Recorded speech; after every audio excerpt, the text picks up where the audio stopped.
All right, welcome everybody. I got a good friend of mine, Joe. He's a rock star agent out of Brooklyn, only 26 years old. He's got a freaking unbelievable team. He's got a bunch of side hustles, absolutely freaking knocking out of the park for, I guess we can't even call ourselves millennials. Are we even millennials at this point? What, a We're Gen right on Z the or something cusp. like that? I don't even know what the hell the We're right on the generation is. The cusp. point is, a mid 20 year old absolutely crushing it, knocking life out of the park. So I wanted to have him on the channel. We got a whole mix of ideas and topics that we're going to be talking about, from the economy, virtual assistants, starting side hustles, how to balance work and life, and everything else in between. Joe, thank you for coming on the show, my friend. No doubt. Thanks for having me, man. Let's dive into your before we dive into everything else. I want to dive into like what got you into real estate in the first place. Yeah, good question. So I actually started real estate when I was still in school. I went to John Jay College and I just knew that I didn't want to do forensic accounting, which was my major, and I just knew that I kind of wanted to be in control of how much money I can make. And I knew that real estate was one of those ways that you can go ahead and do that. It's kind of like, what you put in is what you get out. So I started out actually renting rooms because my roommate knew somebody that owned like a small boutique firm and helped me like get plugged in. And we started renting rooms for like 700 to 900 bucks. And I never really did too much with it in the first like 3 months. I was like a waiter, I was at school and then real estate. So trying to balance all that, juggle all that was kind of crazy. But then eventually I just went full force, right? I think it was like just before the pandemic. I just went full force and started really taking it seriously and spending a lot of time with doing advertising, spending a lot of time with clients and showing tons of apartments, doing a lot of open listings and all that boring stuff. And then I met Cash Jordan. Have you ever heard of Cash Jordan? The blind guy on TikTok. He's got like a huge following on TikTok and YouTube. I feel like I'm missing out on something. He's like the main guy for showing apartments on YouTube. If you ever look up like New York City apartments, he's one of the first people that come up. One of the apartments I had listed, he messaged me and said that he wanted to come and do a video of it. I was like, yeah, cool, because I've been watching his TikTok and YouTube for a while. And this was kind of like the turning point in real estate for me. I asked him before he started recording and doing his YouTube stuff, is there any piece of advice that you can give me? I'm hungry, I'm ready to do everything and anything to make it. And I said, is there any piece of advice that you can give me as a real estate agent to start making lots of money, start closing lots of deals and stuff? And I was only really doing rentals at that point. He said, build a team, literally just build a team, just talk to your broker and have them, set up like a split where you'll get a cut of everything that they close. And I was like, such a simple concept, but it made a huge difference because I started recruiting people immediately. By that point, I was also posting on TikTok, and that's why I saw him a lot. I kind of like looked up to him. I was posting lots of TikTok. I had a couple of videos go viral, over 100K, one over like 900K, a couple had 1 million. So I started posting on my TikTok, like, does anybody want to do real estate? I can help you get involved, blah, blah, blah. Turns out I had like 200 people apply. I started doing interviews immediately. I was in Dallas at the time that I started doing interviews because I was with my girlfriend and her family. I interviewed tons of people. I pretty much just recruited like anybody. You know what I mean? I just recruited anybody, helped them get their license and stuff like that. And I had a team of like 20 to like 30 people. At one point, it was like 30 people. And it would kind of just like vary between 20 and 30 because I would be losing people and bringing new people in. Sure. But since we were doing rooms, it was such like an entry level type of real estate that I was able to teach like anybody. We did really well. And then from there, I moved from Hagstrom to Highline, and then from Highline to Compass now, which is where I'm at now. So that's kind of how I got involved and started seeing some success. That's sweet, man. Again, just to kind of break things down, so you were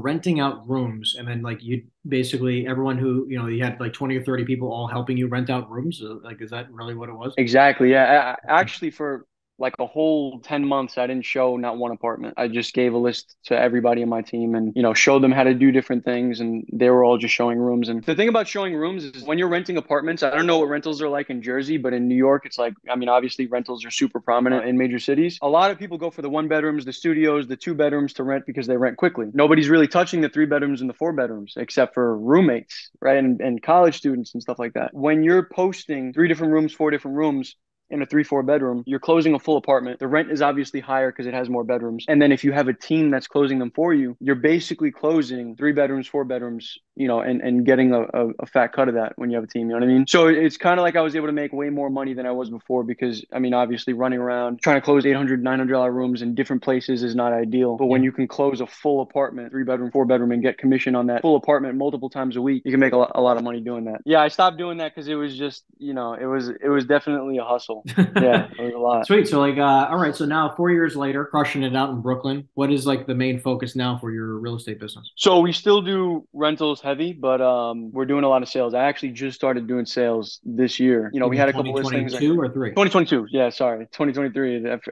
I still feel like it's 2022 right now. Yeah, 2022, I just started doing sales and I closed a couple of deals with buyers and got a couple listings and stuff. I have a listing right now in Bushwick, Brooklyn, two multifamilies, actually a package deal. But yeah, that's mostly my focus. Let's talk about some assistants. Like, how do you have it set up right now in regards to assistants out there? I have a cold caller who calls from 8 to 11 and then from like 1 to 3. So she works like 5, 6 hours a day. She has a spreadsheet set up to where she just puts all the leads that she gets from me, and she'll notify me if it's a super hot lead that she wants me to call now. She'll even set up like in-person appointments for me to meet with sellers, and I'll print out like a whole pitch book and stuff like that with like comps and all that, and then pitch them in person. So that's my cold caller. And then I have an assistant that works mostly on my rentals. And as you know, like rentals are like a nonstop hustle. You have to be bringing in new clients, posting tons of advertisements on a weekly basis if you really want to make money with rentals. A lot of that is like managing like 30 clients at a time and trying to close as many of them as we can. Because we'll post a listing in Brooklyn and then we'll get, 100 plus clients usually, because we post a lot in Park Slope. And I'll have her,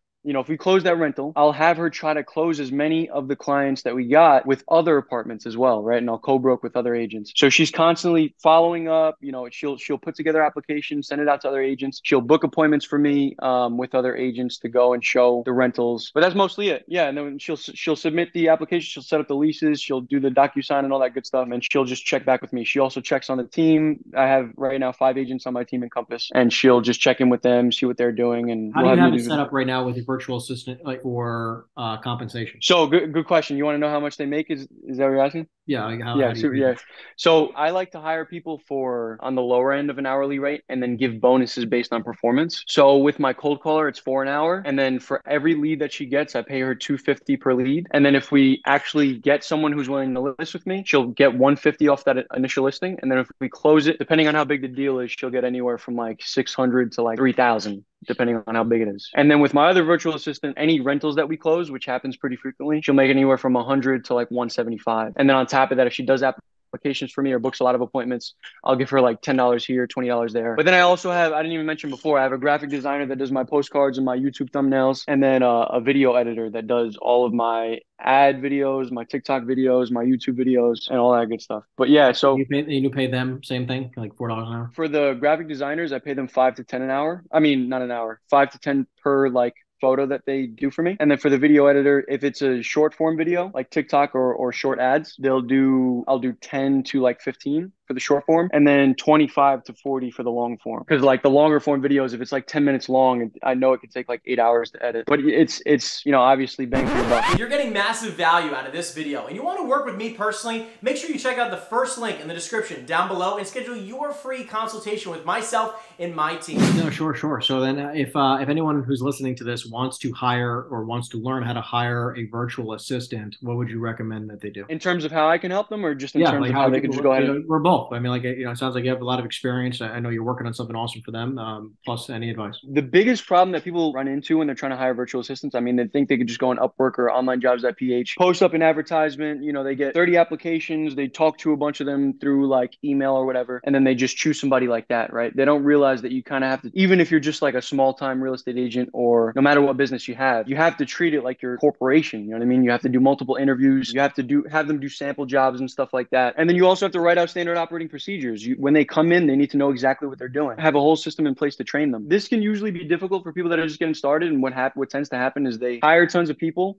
right? They'll hire one person, they'll have to fire them, hire another person, have to fire them because something goes wrong, or they're not showing up, or their performance is lacking. They have no way to track what the VAs are doing throughout the day. So work's not getting done and they don't know why. And they come up with all these excuses. So I actually did create a course, pretty straightforward course. It's 6 sections, actually. It's a total of 7 hours of content that shows you exactly how to find a really good assistant, how to track their time, how to set up pay to where you could do lower pay with bonuses. This way, if they're not performing, there's really no risk for you, because even if you're paying $3 an hour, what is that? For 8 hours, that is literally $24.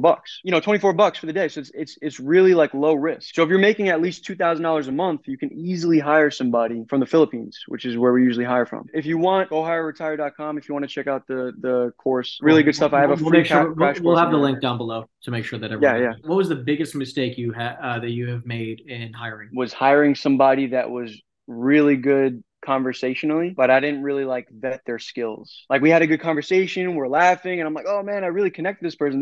This person's really cool. Hiring somebody that I thought was like cool, you know, and that I got along with, rather than seeing how they write their emails, having them do sample jobs and having multiple interviews and just checking the things that actually matter for your business, rather than somebody that you just really like, right? That was probably the biggest mistake, because I actually hired my first person that I ever hired, I had to fire. And I've never, you know, I've let people go from my team, but kind of like passively. I've never had to like really fire somebody until I had virtual assistants. So I had her for like 3 months. And like the first month, I was immediately seeing like, man, I don't know if this is going to work out. And I would have calls with her. I would try to motivate her. I would even give her more bonuses and stuff like that. Towards the end, I was like, wow, she's taking off. Every week, there was at least one day that she was taking off because she would get into a car accident, or she'd be really sick. She'd need surgery. She'd need this and that. Like all this stuff that I could just tell was made up. And it came to a point that I just had to, you know, let her go. And it's actually easy to fire, but for me doing it the first time was you know, really sucked. So it can be don't tough. hire people you just like, you know. Great advice. I know that in the past, I mean, at one point, I think I had about 12 full-time employees. You know, I mean, we're talking full-time salary payments, you know, between 36,000 a year and 60,000 a year. And it's like, it was a heavy payroll. So, you know, it's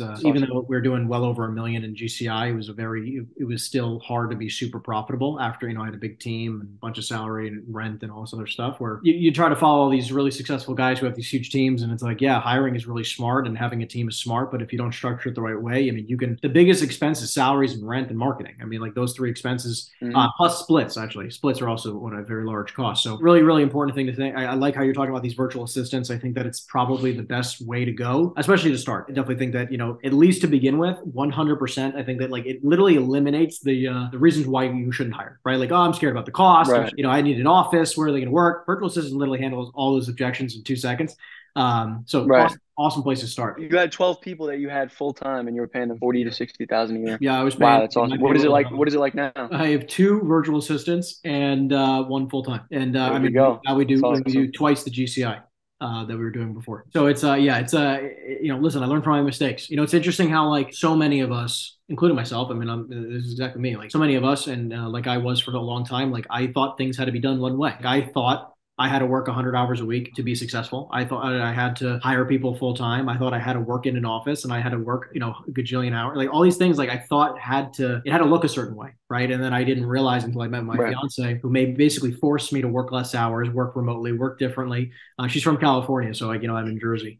You know, so we did a long distance and I was flying to California every weekend. But it forced me into a different mindset. Like I had to figure out a different way to make things work. And we met, you know, in the middle of COVID essentially. So like it was just, it made me work very, very, very differently. And I mean, thank God, you know, I mean, it made me really see things that I'm like, wow, like I didn't have to do any of this. That's very true. I feel like that's the biggest challenge for a lot of entrepreneurs, like finding out how to cut their hours down and delegate. A lot of, especially me, when I first started, it was like I had a membership at Planet Fitness still when I first started like entrepreneurship and stuff. And the idea of paying monthly north of like even $100 was like nuts to me. And a lot of people just can't fathom paying the money that they're making to invest back into their business unless it's some type of software with like a guarantee and stuff. But like hiring somebody, not really knowing how it's going to turn out, it sounds really risky. But like you said, virtual assistants is a really good way to get started and have like low risk. If you don't hire somebody to do what could be a $5 an hour task and you end up doing that $5 an hour task, that means you're paying yourself $5 an hour. If it's less than somewhere between 1,000 and 5,000 an hour, I'll delegate it. I have no interest. I could care, you know, like obviously I want it to be done in a timely fashion, but even if it takes my assistant 2 extra days to do it, and if it's not super necessary, I just won't do it. It's it's more valuable to me to spend time with my family, more valuable to me to even walk my dog. I'd rather walk my dog than do that. I get to choose what I want to do on a daily basis, right? So let's quickly talk about the economy. I know that, you know, we're in a recession, early 2023, we're recording this. Every bit of the news is like fear this, fear that, you know, the world's coming to an end, blah, blah, blah. What's going through your head, man? I mean, like, as you've been an entrepreneur now for quite a few years, you've seen some good success. What's going through your head about the economy? I mean, biggest thing that I hear literally on a daily basis from buyers is the interest rates, like mortgage interest rates. It's been up for kind of like a hot minute now. Yep. Like I said, I just got involved with sales last year, and I feel like I got into it like at the worst time, because I could have started when it was hot, when sales were happening like left and right. So biggest thing that I'm hearing right now is the interest rates, and like I'm going to come back when the interest rates are lower and stuff like that. And of course, got to try to handle objections and still try to get them to buy, obviously within reason. But yeah, I think right now it's at like what, 6.43%. Yep, so I think that's really the biggest thing that I've been hearing lately in terms of the economy. Rates on everything are going up, right? Like prices with everything are going up. That's I think inflation the for you, easiest baby. way to inflation, yeah, the best way to tell if inflation is happening is to go to like your local pizzeria and see how much the pizza costs. Pizza used to be like 250, now it's like $4 a slice, Yeah, it's right? interesting, like well, two things. I feel like it's interesting how like you were talking about the sales aspect, right? Like, and it's where 2020 I did a little over 100 units, a little over 100 sales. I mean, by me, my average price point was only like 500. Nothing too crazy. Still, that's still awesome. Yeah, I mean it was a great year, only like two assistants during that period of time. But then in 2021, 2022, I ended up speaking with a mentor of mine who was like, "Listen, man, like the economy's unfreaking real right now, and everyone and their mother thinks that they're going to be able to sell a ton of real estate, but this is going to come to an end eventually, which is sort of what we're feeling now." But a piece of advice was just like, if you were going to sell half the amount of property you're going to sell, like if I can never sell more than 50 properties a year, as an example, or whatever you sold in 2022 or 21, you only could, if you were ever going to sell half the amount of properties, how would you still make more money each and every single year? I'm like, that's a really interesting like way to think about things. I'm like, okay, well, if I never could sell more property, there's only a few ways to make more money, which is higher price points, higher commissions. That's what I did. So I spent a lot more time, just like you got into the sales world, I got heavily into the commercial world. So, I took my average price point basically, Nice. from 500,000 to about two to 2.2 million, and my average Very commission nice. from 12,000 to 60,000. So it's where it's like last year we did about 62, 3 units, something like that. It's like it allowed me to like now I'm like in my head I'm like I actually could care less about how many properties I sell. I could care less about the volume. I can care less about that. I'm like, how do I maximize the amount of money per deal and keep my profit margins as 90% or higher? So it's like now because Right. then it's more to invest Right. and more you can multiply. But yeah, I think that's really important. So like for a lot of people listening, like again, think about it like as a rental agent, you only can work 100 hours a week or build a huge team that are going to work hundreds of hours a week collectively. In the sales world, I mean, what's an average sale in your area? I'm imagining it's over 1 million. Oh yeah, 100%. In my particular area where I live right now, Crown Heights, I'd say it's around 800,000. So it is on the lower end. But if we're talking like prime Brooklyn, like Williamsburg and stuff, you'll see like 1.6 to 2.5, like stuff like that. And an average For commission percentage wise is five to six. We have Rebney here in New York across the five boroughs. And Rebney, they don't even really want you to do lower than 5%. So you'll notice that across the board, usually you'll see 5-6%. yeah. I mean, look, I mean that's fantastic Yeah. that you have that, right? I mean, listen, I mean, and that allows you to take three and give out two, or how does that look? Usually you split it down the middle. Like Compass is big on like making sure you split it down the middle. In my previous brokerage, they didn't care. You could freaking take the whole thing and give 0.5%. You know what I mean? But we usually split it down the middle. Well, I mean, there you go. I mean, like even if you're going from a rental commission, which is what 10% or 12% of a rental gross versus an $800,000 listing at 3%, night and day income, right? And then especially when you start pushing 1.5s and 1.7s and twos, like when you start pushing those types of price ranges, now it's like you can work essentially if you do. I'm not saying you work 100 hours less a week, but you essentially could work a fraction of that hours and make twice the money. Right. Fascinating thing that nobody really like. Why don't you think about that kind of stuff, right? I know, and that's part of the process with becoming like just a more successful person in general. Just being able to scale up your own business without having to put in tons more hours or pay way more people for the extra tasks and stuff like that. How did you even make that? Because this is the biggest thing I find with agents in New York.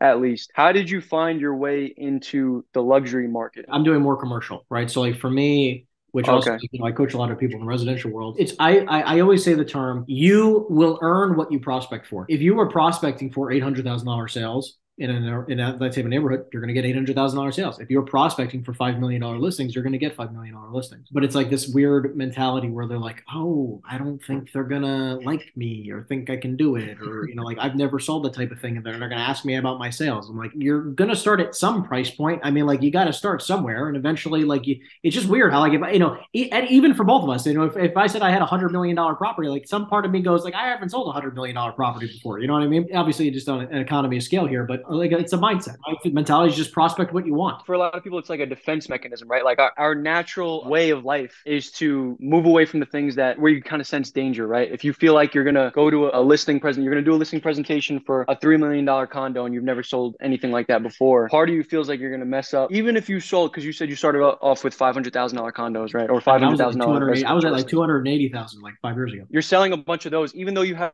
the confidence to sell other units. You could sell units, and this is pretty much the same thing. You just have to kind of market it a little bit differently. And no matter how many courses you take, no matter how many people you learn from, you still feel like you're going to mess up in some way, shape, or form. But if you just can push past that and realize that a lot of that is made up fear, and you just go and do it and treat it like it was a $500,000 unit, that's where you break past those obstacles and stuff that you feel. It is literally all in our head, and it's made up. if you think back to yourself 5 years ago, if you can literally just like coach yourself and say, listen, if you just do this one thing and you just trust me, it's going to work out. They're going to trust you. It's all going to go smoothly. And then you went ahead and did it 5 years ago. You could be where you are now, maybe 5 years ago or maybe 4 years ago, right? It would have been done way quicker. A lot of success is literally just doing things that really, really scare you right in the beginning. Because if you try to build up to it, it's just going to take that much more time, right? You're going to have to like climb the ladder. And a lot of people think that you have to climb the ladder. You actually don't have to climb the ladder. You know what I mean? Like if you just jump straight up to the top, all of the little levels of fear that you have to break through, it all gets broken through at once. Because if I've never sold anything at all ever, and then the first time I do a listing presentation, or let's say the first 10 times I do a listing presentation, they're all $1 million condos. And then I lock one down and then I sell it. Now I'm not scared to talk to anybody for 500,000, 600,000, 700,000. You know, going and doing the pitch for the multifamilies that I have in Bushwick was really, really scary because obviously I never sold anything at that price point before. In a bunch of things in my life where I've been really scared, I've noticed that if it's really scary and I'm not going to get like hurt, I should just do it. You know what I mean? Like skydiving and all these different whatever the hell things I've done. If you just do it and break through that, you're usually not going to be scared the next time you do it. So if you could just do that quicker, like even with hiring virtual assistants or even just with investing in a new program that you've been seeing a lot and you're like, man, I really want to try that. You're not going to know until you try it. And although you're really scared, if you just do it, what really is the worst that can happen? You know what I mean? Couldn't agree with you more. That's the biggest thing. So yeah, couldn't agree with you more there. And yeah, get back to the economy for a second with the interest rates. Yeah, I mean, like I feel like what's fascinating to me is that like people who are complaining about the interest rates, which like, listen, they're high and no one's arguing that, right? Or at least higher than what most people are used to or accustomed to. Because obviously there's a lot of real I've been in the business for 30 years and I got a mortgage of 17% when I was younger, right? Yeah. To me, it's more of a mindset of understanding finance. Because like when you look at interest rates, obviously I'm in the commercial world, so a lot of it has to do with returns. But if you're buying a home and the payment makes sense and the interest rates will probably not get much higher, right? Maybe 7, but they're not going to go to 15, right? And it's like, they're probably going to come down in a couple months, 6 months, 8 months, 12 months, 24 months. I mean, like within reason, we'll probably get back down to somewhere between 4 and 5-ish% pretty consistently within the next, 12, 24 months. That all being said, it's like, who cares what you're paying right now? As long as the payment makes sense and you like the house, I mean, like, what are we really arguing? Right. It's like also the difference in a payment between 4 and 6%. It's like, are you not going to like the house for an extra $700? Right? Like, yeah, seriously.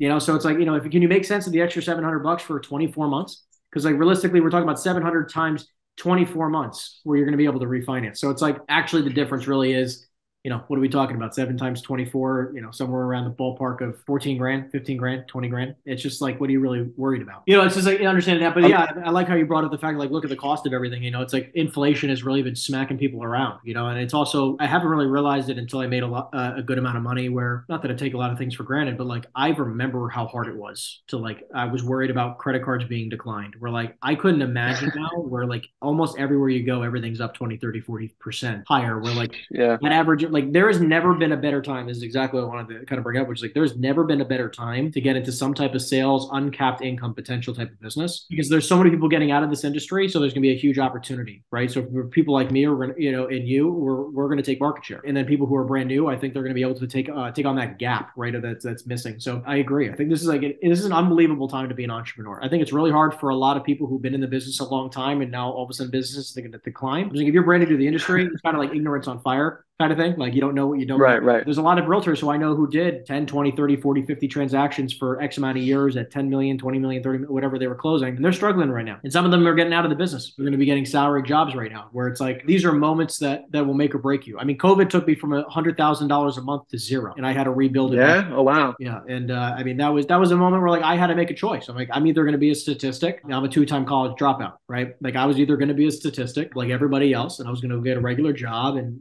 do my thing and no one would ever know who Henry Eisenstein is, or I'm going to get my ass back and back to work. That's a good name for a big story. That's right, man. That's right. You're 100% right on that. I think that not only just real estate, right? It's anything. Like starting this course now kind of opened my eyes to like the potential of being an entrepreneur and being able to create things with no overhead too, right? Even just creating like a website and having people pay for an ebook, right? $15. And advertise it on Facebook and literally just make like hundreds of sales and make profit just by making sure the ROAS on your ad spend is all good. There's so many different ways to make money. And the people that go back to working a regular job, those are the people that just weren't built for being an entrepreneur in the first place, right? My parents were entrepreneurs. right? I don't come from entrepreneurs. I don't come from money. And it's like a lot of this is trial and error. A lot of it's investing in courses and learning and test trialing, right? A lot of this is falling flat on my face and getting up again and being ignorant enough to get back up again and think that it's even possible for a two-time college dropout to even possibly make more than 50 to 100 grand a year. It's a different type of mindset for people to go like, because you talk to, I'm sure, a bunch of your old friends from high school and everything. And it's just like, you look at what they're doing these days. And it's like, I know a lot of my kids and friends that I grew up with, there was the kids who didn't go anywhere. Then there was the kids who, attorneys, doctors, accountants, and all these types of, higher level engineers. And it's like, they're making 100, 120, 150,000 a year. I'm like, I don't know how you live. And I'm not trying to be an ass about it. It's just more so like truly Right. like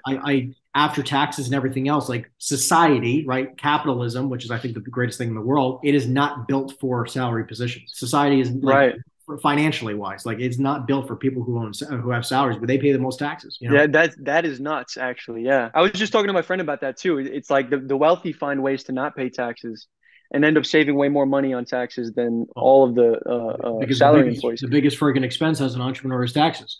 Right. So if you can save Exactly. anything on taxes, it's like, you know why there's loopholes? It's because the wealthy people create the tax laws, so it's like it's built in our favor. Exactly. So Exactly. Did you pay for a lot of coaches and mentors when you were first starting out, or? yeah, I put hundreds of thousands of dollars on credit cards. And don't get me wrong, like at most I probably That's be what like it is. I'd be like my max was like 70 G's, but I went full 70. And not You that I believed in recommend it to yourself. people. I definitely don't recommend that, but I definitely like I was to the point where like, listen, so many of us can make sense of going into $100,000 in debt to go to college, but have nothing to show for it. Where it's like I was willing to invest 50 to 100. I mean, I think I've spent probably 480,000 or something close to that on coaches, mentors, conferences, programs, you name it, over the last decade. And it's like that has taught me stuff where Wow. I'll never make less than $500,000 a year ever for the rest of my life because I know how to make way more than that. Right? You can't take this from me. Right. You can take Right. everything else. I mean, that's what happened in COVID. I went from 100, 105 a month, 90, 95, 105, whatever that was a month, to zero. And then I built to do 150,000 a month by October of that year. Right. And it's just like, because I knew the systems and processes, what works, what doesn't work. That's really the best way to cut the learning curve, to pay somebody who knows. It is legitimately an infinite return of investing in yourself. Like, okay, like imagine if every dollar you invest in, like, it's like a magic, we are magic ATM machines if we choose to be, right? Like where like every dollar you Yeah. put into it, money gets spit back out of it. And it's like, I'll shove as much freaking money as I possibly can into me because I know the return's infinite. Some people are like, I'm 100%. scared to spend $500 on a course. I'm like, what are you most worried about, that you're not going to do the work? Let's quickly talk about balance. Let's talk about life balance and like time management. So like, what do you do right now to make sure that you got a lot of things going on? How do you stay balanced? First thing, I mean, work out in the morning. I think that a lot of people work out later on in the day. I worked out personally later in the day a lot earlier on. And I realized that what happens is when I get back home, I feel like I worked. And then when you're going later on, everybody's working out at that time. So the gym for 1 hour really turns into the gym for 2 hours, right? And also travel and all that. So then you get home at 8, or 9, and then you feel like you didn't do enough with your day. So then what happens is you stay, and you're watching Netflix up until 11 or 12 or whatever it is. And then you wake up later and then, I feel like you're just way less productive that way. I work out in the morning to just get it over with. Because later on in the day too, like you're gonna find excuses to not go to the gym. Maybe you're cooking this big meal and you're like, oh man, this is taking a little bit longer than I thought. You know what? Let me just hit the gym tomorrow. And then tomorrow comes and you put it off again. If you just do it in the morning, what I like to do is I put my alarm clock like on my phone, another side of the room. And for you, I'm sure this is not a problem. You're freaking probably a productivity beast. But for a lot of the people that are listening who are like still struggling to like set up a schedule, work out in the morning, put your alarm clock across the room so you have to get up. Once you get up and turn off the alarm clock, immediately go to the bathroom. And I don't know if there's too TMI, but I literally sit on the toilet and just like try to calibrate myself, right? I slowly wake up and then wash my hands, brush my teeth, and then boom, I'm out the door for the gym, right? And that's probably the easiest way that I found of all the different millions of things I've tried, all the YouTube guru things that I found. This is probably the easiest way that I wake up in the morning, even when I'm extremely tired and only got 5 hours of sleep. Hit the gym right in the morning on the days that you are going to hit the gym. Other days, you just set your alarm, get up, go to the bathroom, make coffee, sit at your desk, whatever it is. And then what I like to do, even before this, the day before, I write out my 5 most important tasks for the next day that I want to like prioritize and get done so that the next day, and I also write it in order of like importance to least importance. And then now I know exactly what I'm doing the next day and I can immediately start and get those things done. Once you get those things done, you can work on all the other little side projects and all the things that are kind of building up in your mind. Because, as an entrepreneur, I'm sure like so many different ideas come up. Oh, I got to do this. I got to do that. Write them down. But the things that are the most important need to be at the top 5 most important. The most important things are getting done first, especially the things that are the hardest to do right? Like you have to build out this website, or there's this client that you're scared to talk to and you don't want to get on the phone with them. Just put that first on your list. Just get it out the way. But in terms of balance, I'd say if you're making it a habit to do the things that are the most difficult first, your days are just so much easier because you knock out the things that are the most difficult by 10 a.m. Yep. And then the rest of your day, it's just like the fun things. You know what I mean? Like the fun things like doing research on whatever. I got to sign up for Zapier and I got to build out those integrations, like those fun things that, I mean, I find that fun. I don't know if other people are going to find that fun, but the things that, you know how you write things down on your list and there's certain things that are just a little bit more fun to do, or maybe just a little bit easier. You get those things done later. And then once you're done with all those, you do whatever the hell you want. What I'm hearing you say is a few things. Number one, wake up and go right to the gym. Get the gym out of the way, and then do the hard things first, right? Like eat that frog. The book Eat That Frog. But I think it was Brian Tracy. Right. Do the hard things first. I like that. I think that I like how you say that you kind of like end cap your day with kind of like reviewing everything that's going on, and like so you can prepare yourself for the next day. For me, I feel like balance is. I heard Ed Milet say this a long time ago, and it just stuck with me, which is that balance is in seasons. I feel like we are constantly out of balance depending on what is our priority. When I first got back in the industry, a couple, 5-ish years ago, whatever that was, where like, I got to make this work. Like this was like first beginning years, like where I was working 100-hour work weeks. And I was like, there was, I woke up at 3:30 in the morning, gym by, 4 o'clock. Me and my buddy were like, wow. we have to beat Kobe Bryant. It was Kobe Bryant at the time. It was like, he went to the gym at 3:50. It was like, he was at 4 a.m. every day. We heard something. So we're like, we got to get to the gym at 3:59 every day. So we played that game for a long time. So it was quite funny, but I think like we go through seasons. Like I don't do that anymore by any means. I was in a season of my life where like I had my biggest priority was my business and being success in building something, right? And then I'm in a season now where like more so I'm building on relationships and partnerships and other bigger things that like it's not so much about what time I wake up, but more so like what's conducive to spending time with people who obviously we're building some incredible, like I'm building a private equity company, other things like that. So it's like there's a little bit more different priorities now. I'm in that type of season. I'm in the season of being in relationship with my fiance. We're looking to get married this year, and it's like I want to spend a lot more time with her than I care about making an extra few phone calls. Congrats, that's awesome. Thanks, man. So that's it's awesome. just like so. Wait, what time do you wake up? Typically, it's anywhere between 6:30 to 8 o'clock. It just depends on the day. I mean, like I go to bed at like somewhere between midnight and 2 a.m. Like I'm a very I'm a late owl. I like to prioritize things just like you. Where like my biggest thing with prioritizing things though now, like I have like my predominant most important things I have to get done today, and then after that, like there might be days where I'm like I need to spend more time with my fiance because that's gonna pay bigger dividends than making an extra few phone calls. I just want to prioritize my time as to like what's truly most important now. That's sort of like how I look at it now.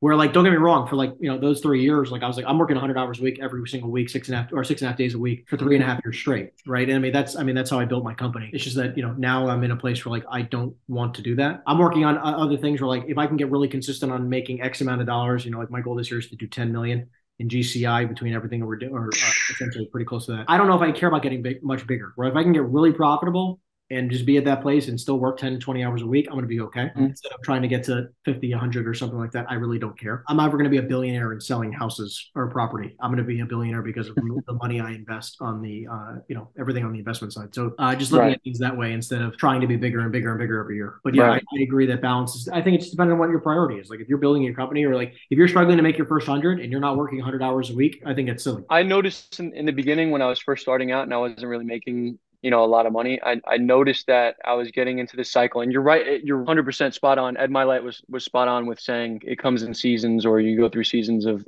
balance. I feel like one of the biggest mistakes I was making earlier on and was kind of demotivating was that you write out tasks, because I feel like everybody generally has a to-do list, whether you write it down or you put it on your phone or you just have it in your head. Yeah. You have some sort of to-do list, right? The biggest mistake that I was making was that I would write out all these tasks. I didn't prioritize certain ones. I would do the ones that were kind of the easiest first. And I would kind of just go throughout my day, like adding new tasks and doing them right as I write them down and all this stuff. And every day I was feeling like I didn't get anything done. Like I would finish by like 10 p.m. and I'd be like, fuck, I still have like 10 more things on the list. And then I would need to carry things over to the next day. Sure. And because I was doing that for months and months, there was periods of time where I'd be really demotivated and not want to continue the work, right? I was losing the passion for what I was doing. So I feel like one of the most important things, no matter what season you're in with balance, is to just make sure that you're prioritizing the priorities, right? So if yours is relationship and yours is getting to that GCI that you want, you're writing out things that directly correlate with that. And you're writing the ones that are the most important. And then you understand that everything else that's on the list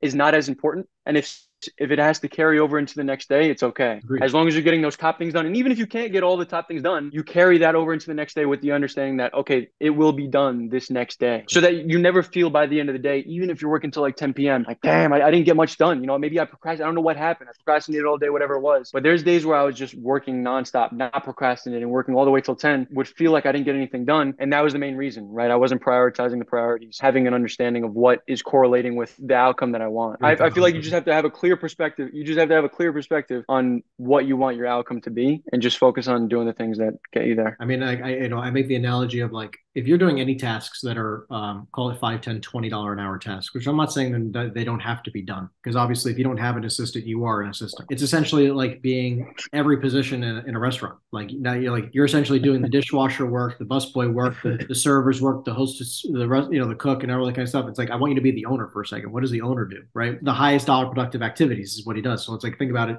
It's like the highest dollar productive activities as a real estate agent is to prospect, to network, and to negotiate deals and meet with clients. And if you're not doing any one of those things, or if you don't have appointments to conduct, you should be spending all your time on prospecting. Pretty simple in this business to kind of get an idea of like, what should I be doing versus what I shouldn't be doing. But mentally, just kind of look at it as like $1 per hour thing. I rate time with my fiance as a high dollar per hour activity. It's a $5,000 an hour per, in mentality of like, I'll equate it to a high dollar productive activity because it's just as important to me down the road. That type of stuff is super important. Like same thing, like even spending time with my grandparents. I'm fortunate enough to say that I still have all 4 of my grandparents. So like they call me in the middle of the day, I'll go to their house for 2-3 hours because like I know it's worth more time down the road for me to do that. Might not dollars wise, but like, mentality and like, emotionally. And I think that it's also imperative for people to realize that, like, I was actually talking this today on my coaching program. There's a bell curve in when it comes to effort and income, where like at the very beginning, you will be underpaid and overworked. If you are an entrepreneur, you will be overworked and feel underpaid 100%. Like everyone has gone through that. And then eventually you'll be average worked and average paid, right? But then there will come a day where you will be overpaid and underworked. Everyone can get there, but you're going to go and I believe in going, you can definitely skip steps. You can jump to the very high up the ladder. It's very hard to you're not going to really skip the bell curve. Like it takes time, right? And it's just, everyone tries to jump it. Just understand like 2 to 5 years, somewhere in that window, every entrepreneur is going to feel overworked and underpaid. But it's about going through that and getting smarter and basically honing your focus on what is the best and highest productive activities, most dollar productive activities, and getting so freaking good at those things where eventually you can work 10 hours a week and make 2-3 million a year, which is like, I never thought was possible, and it's just like, but it's like, I didn't think that way. Like, I just thought like, why not think that way? How can I work 5 hours a week and make more money? Well, you probably spend those 5 hours doing something pretty damn important. That's the difference. Like, instead of saying, how do I make more money? It's like, okay, well, not only how do I make more money, but how do I do it more effectively? So it's not correlated to my time. Super imperative what you're saying. I love that. Let's wrap it up with remote work. So like everyone's working remote, everyone's working from home, both your clients and now even real estate agents. Yes, real estate agents are even working from home sometimes. Like we don't always go to the office. I know that's a shocker for those of you who don't know. But tell me about your remote life. How do you feel like things are changing on your end? One big thing is I always felt like I had to go into the office, even during the pandemic. I felt the same way. I tried to make my way into the office. Yeah, I just felt like I need to be in the office to be productive. And I noticed that a lot of other agents were staying home, and I was kind of just attached to the idea of going to the office. My previous brokerage, they had like a really tiny office in Brooklyn, and then they had a big one in Manhattan. Most of my business was in Brooklyn, so I wasn't going to go to Manhattan. I didn't like the small office here in Brooklyn, so I actually rented out this space in Industrious, which was like $600 a month. It was really stupid. It was a waste of money. Because once I started working from home and I got this big desk and I got the 2 monitors, now I can't imagine it any other way. And I think that that's the way that it is for like everybody. Once you realize you could just be at home and work 10 hours, 20 hours, you could just wake up, get out of your bed, sit here and start getting work done. You realize how productive you can be, especially if you have like a designated space for working. So yeah, a lot of my clients are working from home, and I'm hearing it from literally everybody. It's like during the pandemic, yeah, everybody was working from home. And then once the pandemic was over, nobody wanted to go back in. So they just kind of kept it that way. And they noticed that everybody actually was pretty productive even from home. And they were able to like cut costs. And there's actually a big issue right now in Manhattan with all the spaces that they have for like office spaces. Apparently it's like billions of dollars that they're losing, in office spaces, something like that. Absolutely. It is. It's nuts. Unreal. There's tens of millions of square feet in Manhattan that are vacant. Do you find that you're more productive at home than in the office? I was a 100-hour-a-week guy at the office. I would get there, 6, 7, 8 o'clock in the morning, wouldn't leave till 10, 11, 12 o'clock at night, whatever it was, right? And I did that for a number of years. And don't get me wrong, I think that what's fascinating is like if you have the ability to have an office at home where you can actually be productive, right? Like, because listen, there's times that people like we both know people who like work from home, but they're not productive. Don't get me wrong, just be honest with you. Like, and I'm not talking about you. I'm saying in the audience, right? Like the audience, like be honest with yourself. Like if you're not productive from home, then it might not be for you, right? Like I'm a big office guy. I loved going to the office. However, through meeting my fiance, where like every week I was not home. So I had to learn how to be productive everywhere, right? Like I make a joke with, a lot of people who, know me well. Like I travel, like last year I took about 30 trips. That being said, I had to learn how to be productive everywhere, no matter where I am, any time of day, anytime, any location. We even went for her birthday last year for her 30th birthday. We went to Turkey for 2 weeks, or a little over 2 weeks, 17 days. I was on a boat in the middle of the Mediterranean for a week, and then we were all over Turkey, like traveling every single day. But I still found time to be super productive. And that month and the following month were some of my biggest months I had. Now it's like if you can work on being like figuring, like don't get me wrong, I didn't work 100 hours a week out there like at all, but if you can find time and being, again, focusing on what the dollar productive activities were, like I was dialing out there on a boat. I was dialing from the middle of the ocean, right? Like, but I knew what had to be done. And listen, I had a few hours that I could kill each day, especially with the time difference or whatever. But yeah, it's like, I don't work those amount of hours. I work from home a lot, but I'm actually, it's funny. I've been growing my team massively right now. So I'm like, I'm trying to at this point, I hate that everyone works from home, to be honest with you. I'm like, in my head, I'm like, man, if I want to grow to the extent I want to grow, I'm going to need an office. Don't get me wrong. I could hit my goals by being remote 100%, and I know that inherently. But I think it'd also be really, really fun to have an office. So like we're working on it now. Where I'm looking at a bunch of office spaces, trying to make it super fun. But like also, it depends on what your goals are. Like if you're content and happy and working from home, and you make 400 grand a year at home, like you don't have to rock the boat. But if you're not content, maybe going to an office would be smarter, right? And spending $500 or $1,000 and having a business partner and, or at least somebody you can collaborate and work all day with, right? And you can both be super productive. If you need the accountability. I think it's just knowing yourself really well. Like, I like working from home, but there's obviously a lot of cons to it as well. Yeah, I noticed that like the culture aspect of work in general is completely gone. I feel like it's kind of sad because I feel like everything that's happening, even in the past like 10 years, is kind of like making us lonelier and lonelier, right? Like even think of like dating apps, right? Like Tinder and Bumble and all this. It hasn't been like beneficial for these apps to be out here. Like, yeah, you can meet tons of people, but the fact that you have all these options makes it way harder to make a decision, and in turn makes you feel way more lonely. And the same thing goes for work. Like, yeah, you're finally getting your wish. You're finally able to work from home, but now you don't have anybody to go out and grab a drink with. You don't have other people to socialize with. And now if you're a new person in the business, you don't know anybody. You know what I mean? You're just working from home, and maybe you have like little meetings on Zoom, but usually one person speaking at a time. No one's really having conversations. It's really lonely. It's kind of sad, actually, especially here in New York. I noticed you mentioned that you took like 30 flights last year. Do you use credit cards and stuff like that? Do you get points and all that good stuff? I fly out of Newark, so I'd use I have a United credit card that all my flights get on that. So yeah, like half of them were comped. Like I didn't pay $1 for them. I definitely believe in that. Like don't get me wrong, like my biggest thing is like I hate credit cards, to be honest with you. The one credit card I have is my United card, and I only put my flights on it most of the time. And then any super large purchases, like and if I have a $5,000 or $10,000 anything, like if I'm booking a hotel or anything like that, like big stuff for trips and things like that, I'll put it on there because I also get 11x miles. It's just wow. It almost pays like it's almost you lose money by using a debit card just straight. Yeah, super. And then on top of that, it makes sense. Also, it's like not only are you getting money back, but I feel like when you're just starting out in business, sorry about that. When you're just starting out in business, I feel like it's so much easier. I mean, you need to really believe in yourself. Like you were talking about getting into like $70,000 worth of credit debt. If you really believe in yourself and you really believe that you're going to like 100% do it and like not back down at all, then you should invest in courses and stuff like that and put it on the credit card and just know that you're going to implement the steps of whatever you're learning and stuff like that. Think about it. Like an average individual, anybody around the country spends 50 to 150,000 minimum on college, whether they know they're going to do something or not with it. To me, I'm like, you won't spend $1,000 on a course. Your debt right now that you have just based on college alone is more than you'll probably ever need to invest in yourself, period. Right? Like you'll never be close to that. I mean, if you're smart about it and you can actually implement what you learn from the right people, like if you buy the right courses from the right people, you never need to spend money like that. Like I was just being stupid. So like everything that I could possibly do, I did it, like I know, but not everyone has to do that.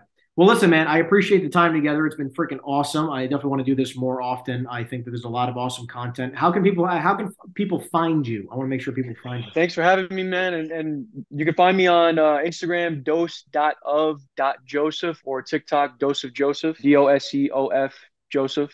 YouTube, Dose of Joseph as well. Well, listen, man, again, this was awesome. Definitely would love to collaborate on more content together. Looking forward to doing that. And, let's keep in touch.